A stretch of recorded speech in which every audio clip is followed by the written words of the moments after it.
All right, so today we're testing out the Zhiyun, however you say that. We've got about a 25-pound backpack. We're gonna head up to Los Leones, and we're gonna try this out on the way there, get some Venice shots, get some Santa Monica shots. I'll see you guys out there.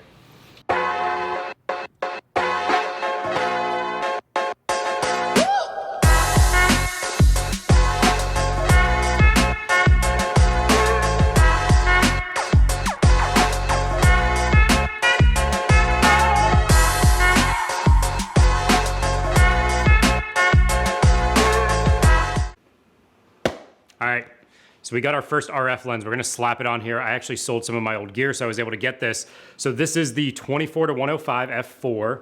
We're gonna go ahead and try this out. It seemed like a pretty versatile lens, 24-105. It's a good range instead of the 24-70, something I already have for the Sony system. So I figured go ahead and try this. This could be a good all-day travel lens. So let's slap it on here. We'll get out and about in the marina and see how it does on the gimbal.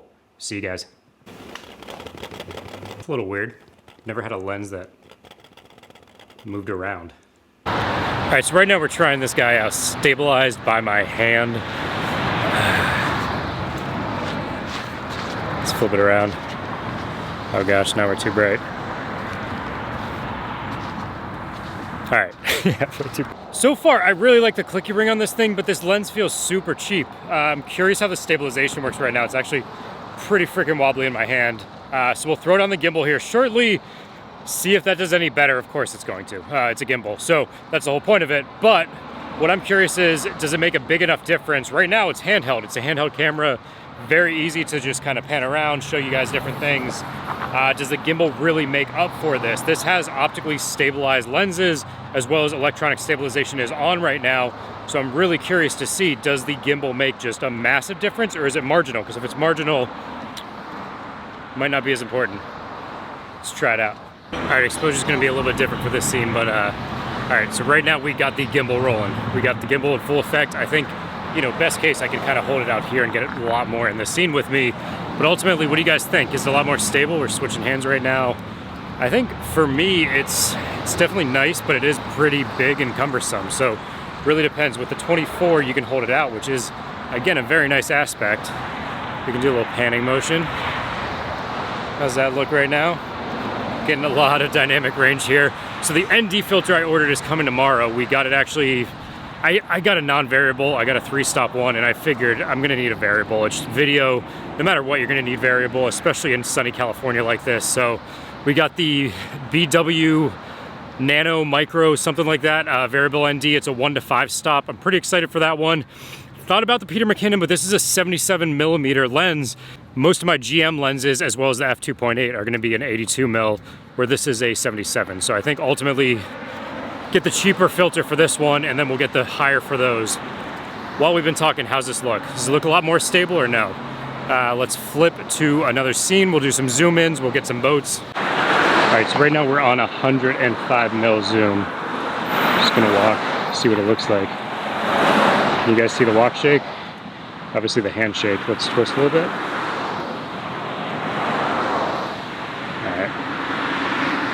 Right now we're walking with the 105 zoom. So this is zoomed the whole way, trying to understand what kind of handshake it's gonna look like. This is absolute worst case scenario. It's zoomed as much as possible. I've realized something. The iPhone is actually my new B cam. I was gonna use my A6400 right now. Just wanted you guys to see how well this actually bounces as you're talking, as you've got a microphone on it, as you're moving exposures. This thing works really freaking well. So ultimately, I think instead of the A6400, I might go ahead and sell that. If anyone wants it, let me know. And we're gonna start using the iPhone like this because I've got a wider angle ultimately. The exposure I know is gonna be on point, and that's all you really care about when you have a B cam. So I think ultimately, good B cam, but really while we're doing this, just wanted you guys to see how stabilized this is. As you're wobbling, as you're moving, really good gimbal. It's super light, it's definitely comfortable to hold, tiny, compact. I wish it broke in half. I wish you could separate the top from the bottom. Probably my only complaint. Other than that, big thumbs up to Zhiyun. Zhiyun. All right, so when we take a look at some other gimbals out there, we've got the Dji Ronin S, which I've had for over a year. I got it when it came out. Great gimbal, but it's definitely big, it's bulky, it's heavy. So very well built, but for me, I never ended up using it because it never fit in my backpack well. It wasn't easy to travel with, took up a lot of space, and it was heavy.